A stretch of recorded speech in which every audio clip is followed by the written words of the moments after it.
Salam, hər vaxtınız xeyirli olsun uşaqlar. Ümid edirəm yaxşısınız. Deməli bizim bugünkü mövzumuz təsvir incəsənət 1-ci sinif 6-cı dərs olacaq. Təbiətin yaratdığı evlər. 2-3 dəqiqənin içərisində izah edib dərsi bitirmək istəyirəm. Çünki artıq dərsləri 2-3 dəqiqənin içərisində hazır eləməyə çalışacağam. Elə isə çox vaxt itirmədən videoya keçid alaq. Təbiətin yaratdığı evlər. Uşaqlar, düşünək, müzakirə edək. Canlıların evciklərinin xarici görünüşünə baxaq. Birincisi ilbizdir. İlbiz bildiyimiz kimi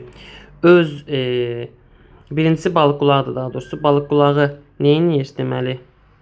Evini demək olar özlərində icra eləyir də, yəni özü evinin içərisində yaşayır. Tısbağa da bildiyimiz kimi öz evini belində daşımış olur. Arıyı görürük. Arı pətəkdə yaşayır və pətəyi də yenə özü hazırlayır. Çoğuş var burada da. O da bildiyimiz kimi ağacda bir növ dəliyə, sincaba bənzəyən növdür. O da bildiyimiz kimi ağac deşiklərində, dərində yaşayan bir heyvandır.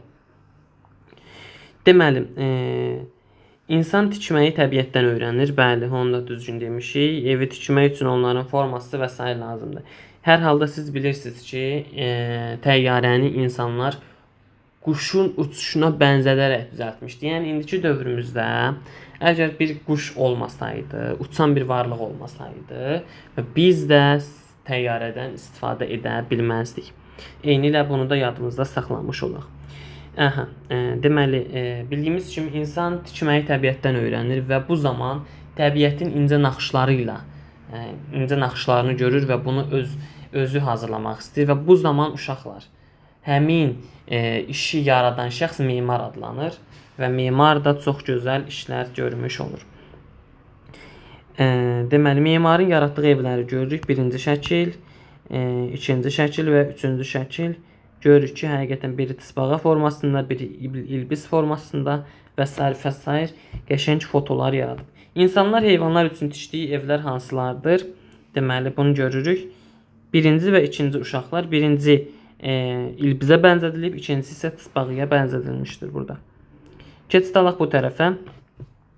Memar sözünün mənasını izah eləmək üçün uşaqlar. Deməli, bugün öyrənəcəyimiz əsas şeylər.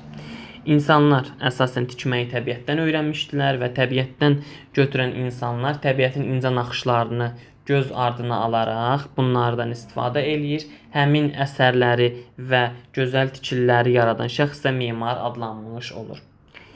Belə uşaqlar, bugünkü dərsimiz çox qısa oldu və bunları öyrənməyi unutmayın. Əsas burada memar sözünün öyrənilməsi və təbiətin möhtəşəmliyini sizə izah eləmək oldu. Qısaca olaraq bir daha nəzər salaq. Deməli, memar nə oldu? Memar nə oldu? Deməli, evin tikmək üçün onun hər hansı bir formasını və yaxud ölçüsünü, rəngini əvvəlcədən düşünən və onu incə naxışlarla bitirməyə çalışan, yəni bitirən şəxs memar adlandı. İnsanlar tikməyi təbiətdən öyrənirlər. Deməli, indiyənə qədər evlərin bir neçə formasını, birinci şəkildə ilbiz formasında ev, ikinci şəkildə isə tısbağa formasında ev görürük. Bir sıra canlılar yox, bütün canlılar evləri demək olar özləri tikirlər. Arılar pətəklər qurur. Deməli, sincaplar, ağac ağaca eşərək, dələrək deməli orada özlərinə ev qurmuş olurlar və s. uşaqlar. Belə. Ümid edirəm bu dərsimizi bəyənmiş olarsınız. Uşaqlar sağ olun, salamat qalın. Gələn dərslərdə görüşərik. Hələlik.